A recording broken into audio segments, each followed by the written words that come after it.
Hey guys, my name's Jake Adler. I've been a music producer and engineer the last 15 years. I've worked with some of the best in the industry. Today, I'm so excited to share my top 5 tips I wish I knew when I was first starting out producing. Now, these tips are gonna change your mix, they're gonna change your life for the better, and I can't wait to share them with you, so let's dive in. Tip number 1, anchor your kick drum to the mix. This means you're not gonna touch the volume of your kick drum from the start of your production through exporting your final mix. This is gonna give you a great anchor point for you to mix your other tracks around. It's gonna allow you to mix consistently and in a clean way without distorting your mix and final levels during export. When I'm starting my production, what I'm going to want to do is set my kick to around -6 decibels. This is going to allow us to have a consistent anchor point when we're mixing our kick. You can listen here.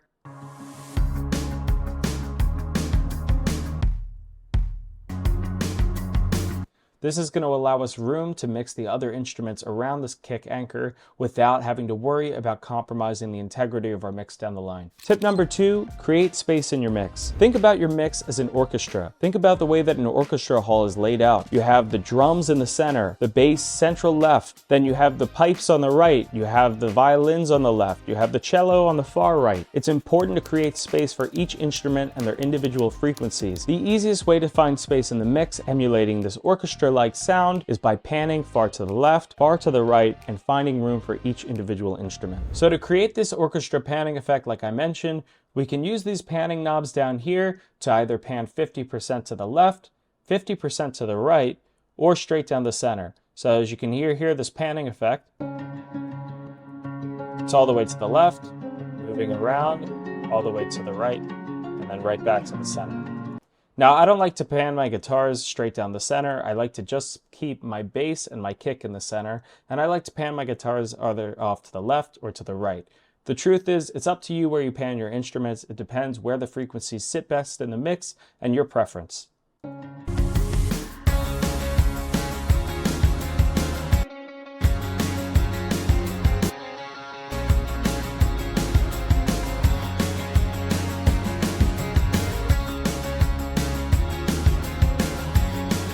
So you can hear I pan my instruments and it creates a wider spread in the mix. Tip number 3, roll off your low end. This is rolling off your low end and bass frequencies from around 30 to 40 hertz and leaving that space blank. This is because the majority of speaker systems today are not built to process the severe low end frequencies below 30 hertz, so they come out muddy and distorted. Rolling off your low end is very easy. All you're going to want to do is go over and find an EQ, drag it onto your bass track.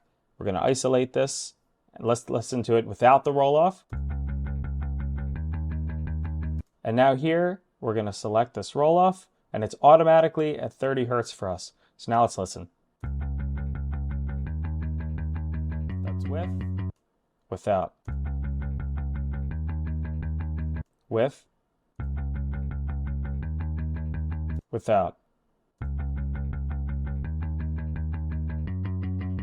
So again, you may not be able to hear the difference now rolling off the low end, but this is to prevent clipping and muddy sounding frequencies for speakers that aren't built for these frequencies. Tip number 4, sidechain your instruments to either your kick or your bass. Sidechaining is the act of tying one instrument to another via a compressor, so when the first instrument peaks its volume, the second instrument ducks its volume. This creates almost a wave-like sound that creates space for both instruments in the mix. To sidechain your tracks, you're going to want your anchor track done first, whether that's your kick or your bass. You're going to want to find a compressor and add it to the track that you're looking to sidechain. This is the track you're looking to decrease the volume of. So we'll add it to our electric guitar here. Let's listen to it. Now to create our sidechain compression, we're going to want to expand our compressor and click this sidechain button here. And we're going to want to choose an audio input. And for this example, I'm going to be sidechaining our electric guitar to our kick drum. So we're going to go here and select kick. And down here you can see the peaks of the kick drum now that we're now tying in the kick drum to our sidechain compressor. Now we're going to want to change our attack. I like to add electric guitar attacks around 75 milliseconds, 0.75 milliseconds, I'm sorry. Our ratio is fine, and I add auto release. And then it's all a matter of your personal taste of how much you'd like to compress. You can do that by dragging this compression knob down here for your threshold. So let's listen together as we compress.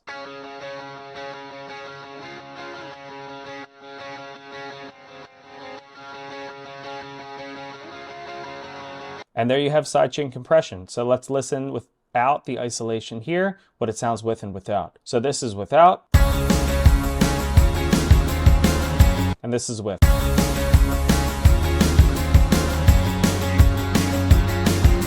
Tip number 5, which I can't stress enough, keep your mix interesting. This means adding different effects, percussion, and sounds throughout your mix to keep listeners engaged. I wouldn't go more than 4 to 8 bars without having some new sound or introduction that piques your listeners' interest. Compare music to social media. The first 3 seconds are the most important to keep your audience's engagement, and the same applies to music. It's really critical to make sure that you're keeping your listeners engaged at every point throughout the song. So when I think about keeping my mix interesting, I think about adding different percussion effects and sound effects based on the style and genre that I'm going for. So in this case, it's more of a pop rock track, so I'm gonna go for more drum related effects. So in this case, I added a tom build to create a building effect right up until the drop, so to speak. And you can hear that effect here.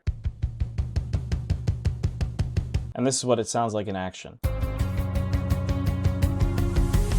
And this is what it sounds like without that effect. And again, here's with. You can also hear I've added an impact effect here leading up to the drop in anticipation.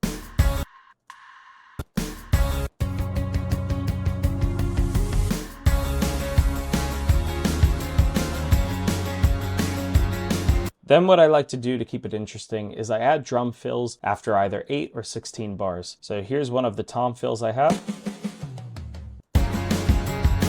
And then I have another one towards the end, which is different. It's all about the little details and the little features that make your track stand out and keep your listeners' attention. Thanks so much for tuning in to my top 5 tips I wish I knew when I was getting into music production. For more tips and tricks in music production, be sure to like and comment on this video as well as subscribe to my channel.